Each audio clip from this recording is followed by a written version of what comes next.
Talking all things NFL with Are You Under Arrest? Right into it?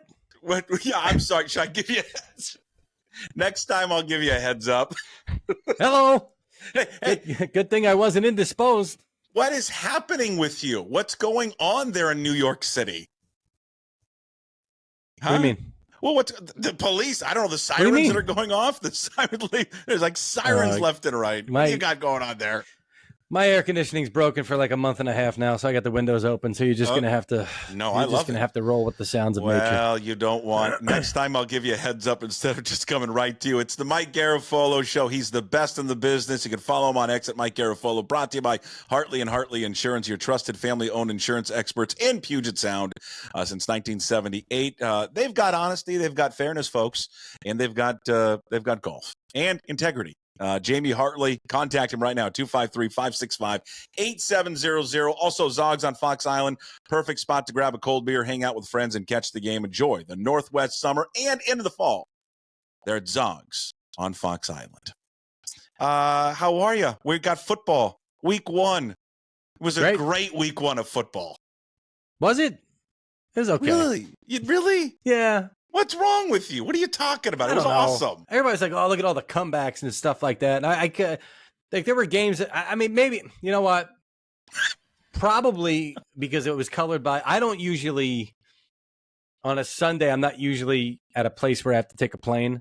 So maybe 1:00 was better. But I was in Atlanta for Falcons Steelers. Yeah. So the 4:00 games were the games that I got to watch because I had a later flight that night. So I'm at the airport and. There were no comebacks. I mean, I guess Seattle was a comeback, but that wasn't like So they were talking about these great comebacks. I was like, well, I guess I missed them all because they all happened at 1:00. Yeah. So I'm watching. When I'm at a game, I'm watching the game there, but I'm also watching Red Zone, but you're not watching it like you take it in. So I guess 1:00 was great, and I just didn't experience it fully. Okay, all right. Yeah. Downplayed it. Can I just start first with Atlanta because you were there, you were covering that game. Mm-hmm. Did you happen to talk to any Steeler players and say, "Hey, what'd you think of Russell Wilson being in full uniform despite him being scratched from the game?" He wasn't scratched though. He was the emergency third quarterback. Like I kept seeing that out there. Oh, so really? Okay. Yeah, so he was inactive because the rule has gone back and forth now. But your third quarterback now is technically an inactive. If he plays, the other two can't go back in. That's the way it was for years and years and years. So he wasn't technically inactive. He was supposed to be in uniform. Yeah. So we're back to that little gray area. So I know that isn't necessarily playing into what you had hoped was going on there because.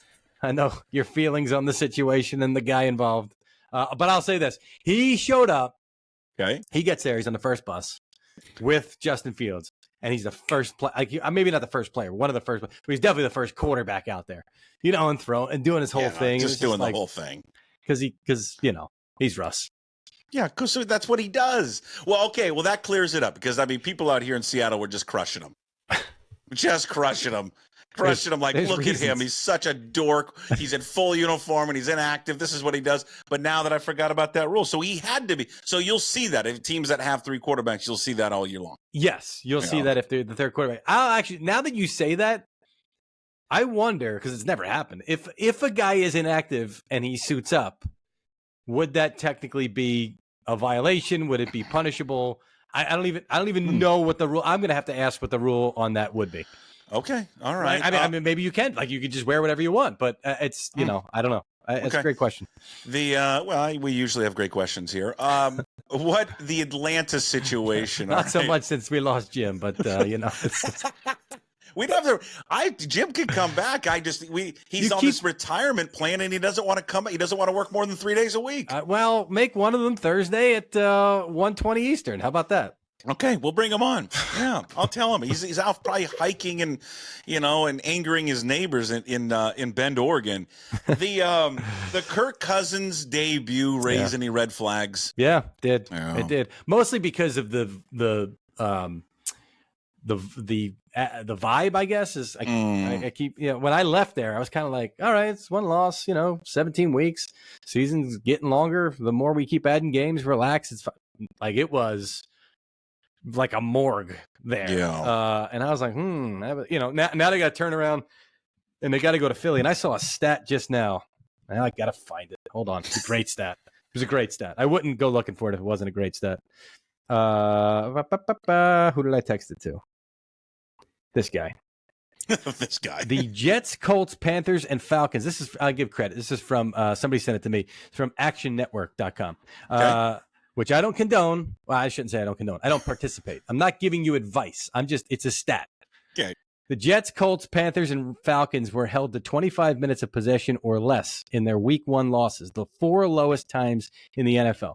The last decade, teams to hold 25 minutes of possession or less in week 1 are just 8 and 23 straight up, 26% in their week 2 game. There's also another number. You can go find it if you want. It's not great if you're into, for entertainment purposes. So just letting you know that. Okay. And they're on that list. So now they got to turn around and go play the Eagles, who were scoring pretty much at will against the Packers. Okay. So I got to look at the schedule, right? Is there, I can't remember when, I'll find in a second when the Seahawks play them. Is there a chance that Michael Pennix starts soon?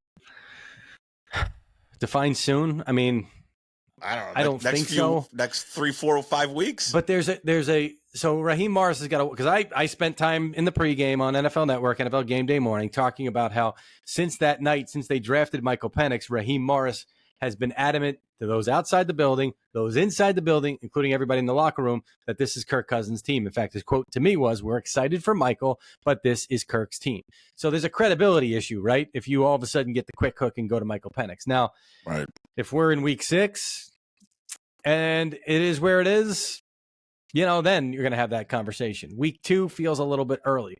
Week 3, if there's another, we've got to assume they're going to lose to the Eagles, right? How is that team all of a sudden going to, because to me, I understand that, it's not necessarily, the average Joe, the way he looks at the game, there's more at play, but how is that team going to score enough points to keep up with the Eagles? How? I don't see it happening. So you got to assume they don't win that game. So the conversations will start, but I just feel like then week 3, really early for that to kind of happen, especially if the Saints lose and the Buccaneers lose. They're both big dogs on the road this week.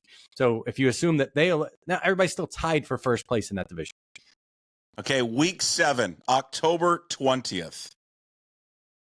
Atlanta Falcons host the Seattle Seahawks. Nice.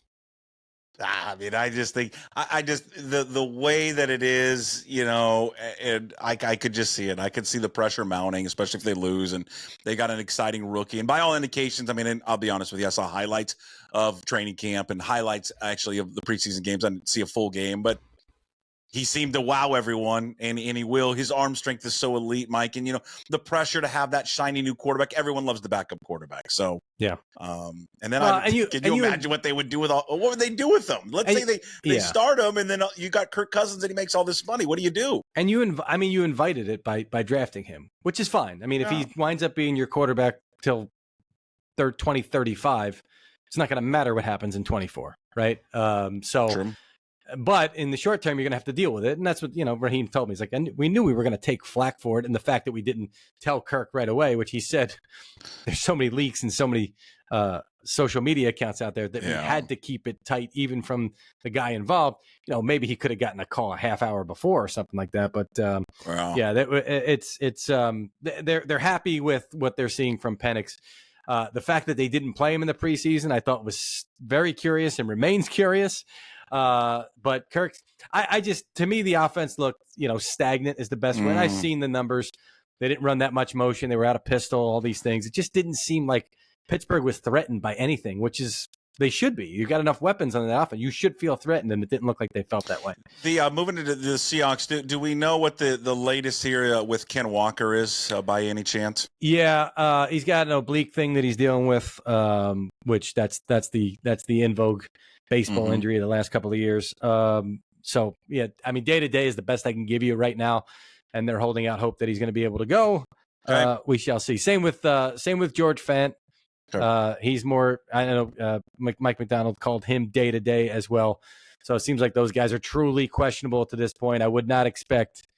Who else? Uchenna Nwosu is on the injury report. Yeah, he's done. They already ruled him out. Yeah. Oh, they did rule him out. Okay. Well, hold on. I think they did. Yes, I think they did. I'm pretty sure that they already Their said no, their he's hope done. he's got an MCL, I believe, MCL injury, if I'm not mistaken. Mhm. Those things, all of a sudden, you'll just kind of turn the corner at some point. So they're hopeful that that'll happen soon. But he's still kind of stuck in that. Not it was a significant one. So hopefully he turns the corner soon for their purposes. What about we got Thursday night football tonight? We got Bills and Dolphins. They got running back issues all over the place, right? I mean, Mostert, I think, is already out. What do we know about A-Chain? Is he going to play tonight? Sounds like if all goes well, he will play tonight. So he's got to show them. He's got an ankle, I believe. Mostert had the chest. He had the ankle. So they're hopeful he's going to be able to go. The door is open. He's got to show them everything in the pregame.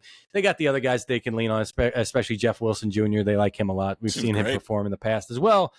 So yeah, it should be an interesting game. I mean, everybody, a lot of folks were down on Buffalo with losing Stephon Diggs and not necessarily replacing him.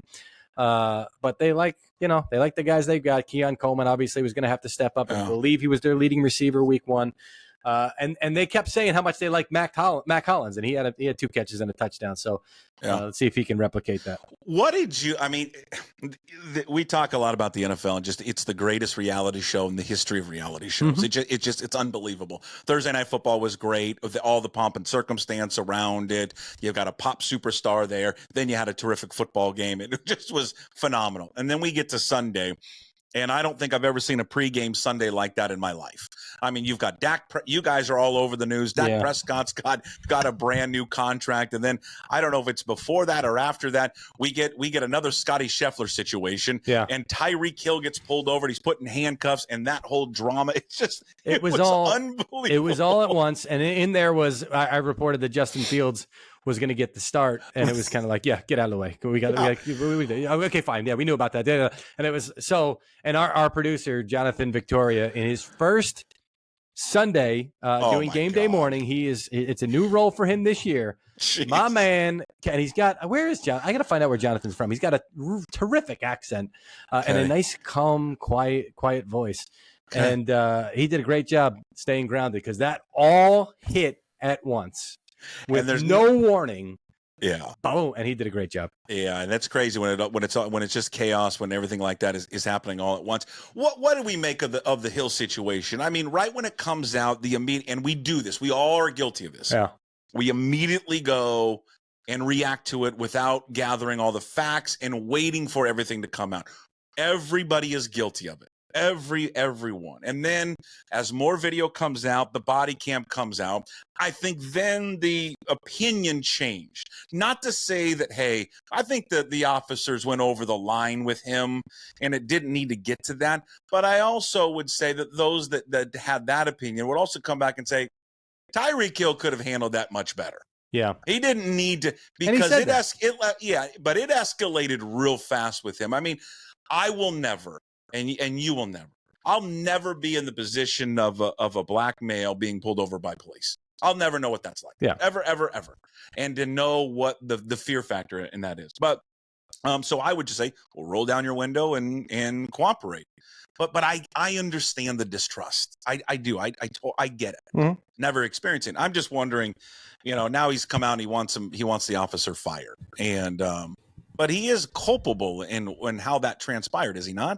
He's very much so. And, I was playing golf with a New Jersey State Trooper buddy of mine yesterday, and we were going over it. And he said, you could tell when you're asked about this, you can tell people, my buddy's going to use that as a teaching tool, right? And the way that they train the cadets, every class that comes in, they get in their face and they like military bark at them. And he said part of the reason for the training is we obviously want to toughen them up and make them prepared for life on the roads and in towns around here. But it's also to teach them to be able to kind of deal with that. If you're getting that reaction from someone that you're dealing with, whether you're pulling them over or you're part of a domestic violence situation or something like that, that you need to sometimes be able to eat that. You need to sometimes. And I told him, I said, but like, what if you're having a bad day? Obviously that person's having a bad day. What if you're having he said, you got to eat it. You've got to eat it. And it sucks because nobody likes to be talked to that way or treated that way. But sometimes because then it escalates and then it becomes way more than it should be. And there's a limit where, sometimes you have to use, because I tell them all the time, like, when you walk up to a car and you pull somebody over, you don't know who that is. You don't know what they have. Right. Now, he did say, he says, now, if I was in that situation, he said, it's tough to second guess, but he says, I was able to see when he rolled down the window, I saw in the car, and whether you knew who it was or not, he's like, I could tell not a threat. Right. And this is the stuff that they have to assess. He's like, but I could tell not a threat.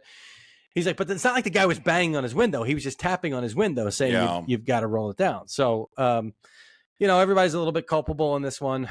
And I don't know the officer's history, right? Because that's going to be a big part of it. If you find out that there's a number of these situations then he should be terminated. I don't ever feel like, something within reason, what a person does one time should result in a termination. I always feel like you do something, you get a warning, you get a second chance, you live and you learn from it, just like everybody should, seeing on both sides of this one.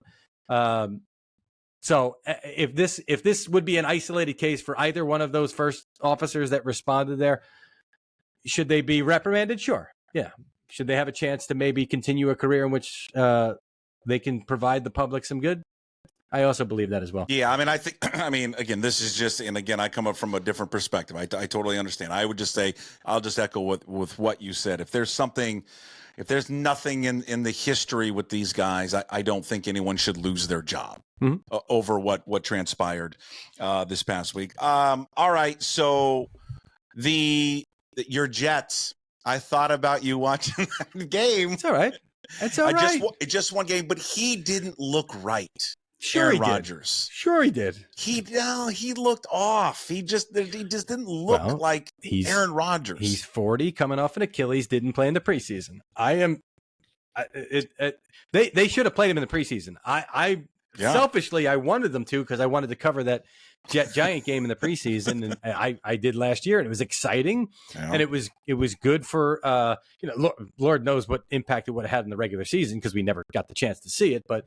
I kind of wanted, so I was advocating Robert Saleh should play Aaron Rodgers in the preseason. He didn't, and I thought you saw the effects of that the other night.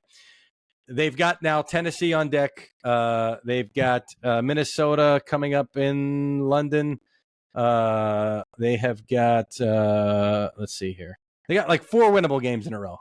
Why can't I find it? Oh, Patriots at home Thursday night, and then they are.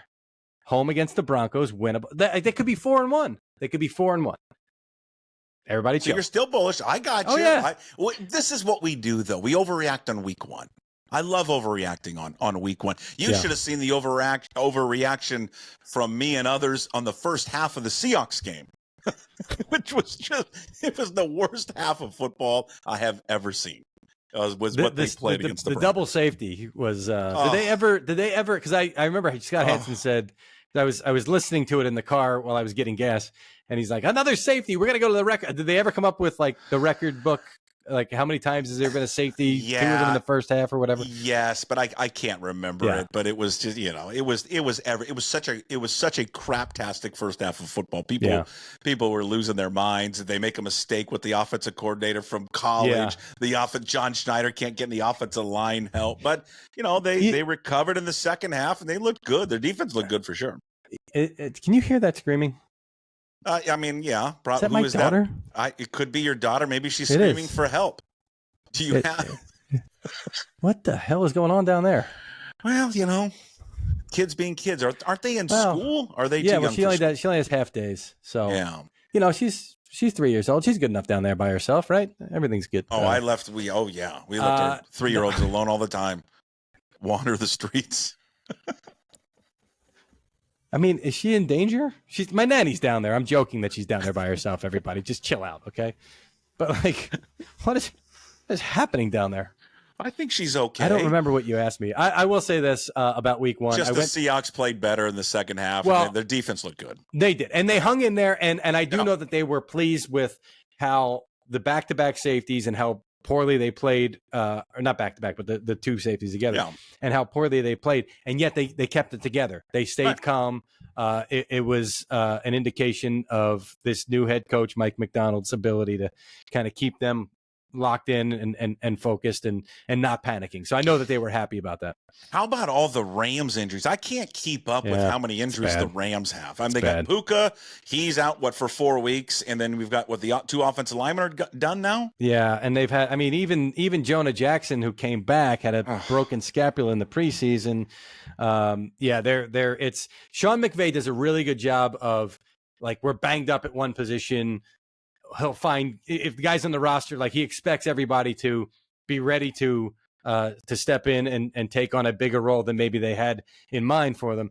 But when you got to do that now at multiple positions, that makes it really, really tough. And they've got a game against Arizona, who I thought was impressive in Buffalo. You know, they weren't able to hold on, but certainly impressive, and certainly will put points on the board. So that's an interesting game coming up. What about I won't call them Ed McCaffrey. What about Christian McCaffrey this week? Are they going to continue to lie about the injuries, or will they tell the truth this week? They didn't lie. Here's how I know they didn't lie. I found out, I want to say about 25 minutes before inactives were due, that he wasn't going to play. And I was like, whoa, that's not out there. Let's scoop this one. The other guy, the running back, knew on Friday. No, he didn't. That's what he said. That's what he said, though. Okay, so if he knew on Friday that he was starting, and you called his agent 25 minutes before inactives were due, the agent was at the game, so he spent time with him all weekend. Do you think the agent would be surprised by the news that Christian McCaffrey was not going to play? No. But I'm going through my, like, I got to confirm this story, because I'm like, he's out? He's not going to play at all? So I start calling everybody. A lot of people weren't answering. And then finally, I get the agent. Hey, are you at the game? Yeah. Is Jordan starting tonight? He's like, what do you mean? I was like, McCaffrey's not. He's not? No, I don't think he is. Well, maybe the agent not doing his job and doesn't know. Literally was there. And he was like, really? And so anyway, as he's going through, I'm like, well, you're of no help. I got to go. Boom. And hung up with the phone on, because I got to go make the next call to find out somebody who does know. And he wasn't lying to me. I've known him forever. So he didn't know. And then after the game, I was like, I sent him a text. I was like, basically like, how about that? He's like, wow. So, yeah. Well, why did Mason get so mad with reporters afterwards? Don't know. Because I think that I'm piecing this together, that the team, because what happens is the team knows it's out there. Yeah. The media relations people then go to him and say, you're going to the podium. You're going to be asked about this. You said on Friday, and I don't know what the conversation was, but it's not like they said, don't forget to lie. I mean, they probably said to him, like, Kyle was asked about it and said that he never told you were starting, probably told you need to play a little bit more. So be ready for that. And maybe your position coach tried to psych you up and whatever, because that's what Kyle Shanahan's explanation. And they tell people that they tell players that all the time, like, hey, be ready to go. Don't know about, and so maybe in his mind, when he was asked the question, well, yeah, back to Friday night, I started to get mentally prepared, so. Yeah. What's the hey, I came across the story this morning, and I just thought that I just don't feel this is going to end well for Dave Canales. He's already meeting with the owner, and maybe you're going to say, hey, it's routine. They do this all the time. I see the headline where he's met with them, and then he's been given assurances of support. And I'm like, well, that doesn't feel good if I'm Dave Canales already. And that guy's a crazy owner. He's very involved, that's for sure. And he's shown a quick hook multiple times now. I think that in this case, from what I gather, some players were looking for a little bit of fire and brimstone, and that's not Dave Canales' approach. His thing was, continue positive, love him up. He worked with Pete Carroll, and he's kind of like that. So he's not going to come down hard on them. He's not going to panic. He's going to try to keep their spirits up and get them with some confidence going in. But remember, they're on that list of teams with 25 minutes or less time of possession, or whatever the stat was. Yeah, that doesn't bode well for week 2. Yeah, it's he just doesn't. They looked awful. I mean, they looked. You're terrible. That was one of the games I was watching. I was like, you're so used to teams at some point in the NFL, because the competitive balance is there, and everybody's a pro at the top level of their profession. You're used to them getting off the mat, and they never got off the mat. So that was disappointing. That's the thing. Is she being tortured? We're back to the daughter. Is I gotta she close being this door. Hold tortured? on. I can't even deal right now. Hold on. I love the fact. Yeah. Relax. Well, maybe the nanny. What's the nanny's name? Well, that didn't do much. Well, what are you doing? What is the nanny hitting her? Yeah, I know. She's the opposite of that. Trust me, we don't need a nanny cam with her. In fact, sometimes I wish she would just do what I just did and yell a little bit. Storylines. We two games you're looking forward to. Where are you? And then actually, where are you going to be? Boots on the ground. Monday, Eagles, Falcons. Nice. To see if Atlanta can provide a more inspired effort than they did the other day. Which again is going to be tough. It's going to be tough. Okay. So I'll be there Monday night. And then Sunday I'll be right here. Be here from home probably. Okay. All right. Well, we'll talk to you next week. Next time when we do it live, I'll give you a heads up. Hey, we're going to you live now, rather than just say, "Hey, Mike, you're here." Take care of the kid. Make sure that she's not just getting into something terrible. A lot of times they tell you, when I assume she's on the floor because that's where they throw their fits. So a lot of times they tell you to get down there with the kid, a little eye level, and So I'll try that tactic, and then I'll probably. We got insiders today, or what do we got? We got. Oh, that's right. This is the schedule. It's all over the place. Thursday is no insiders. We're on game day kickoff. Ian Rappaport and I, so we'll be on there tonight on NFL Network. And we've got our Thursday. I think we're on YouTube. Or no, we're Fast TV show. So free ad supported television, or as I like to call it, as someone who grew up in the 80s and 90s, television.